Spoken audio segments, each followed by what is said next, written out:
Hi friends, I have a bunch of shrimp that needs to be used, so I'm going to make keto shrimp cocktail. Usually cocktail sauce is 13 to 15 grams of carbs because it's got so much sugar, but I'm going to show you how to make a 2 net carb shrimp cocktail that goes perfect with your cooked shrimp. So first you want to find a sugar-free ketchup. I love Primal Kitchen because it has no added sugar. Most ketchups sadly have a lot of sugar. So you want to start with something that's unsweetened and just tomatoes and clean ingredients. This one has less than 2 grams of net carbs per serving.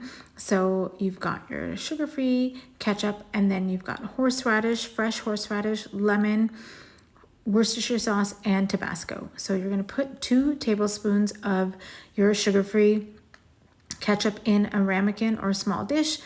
Add about a tablespoon of fresh lemon juice, tablespoon of Worcestershire, about a tablespoon of Tabasco, or you can use Frank's Red Hot if you prefer.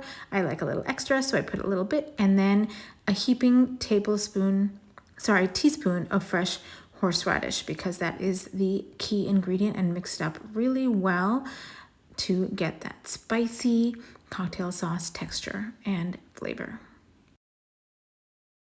And now it's time for a taste test.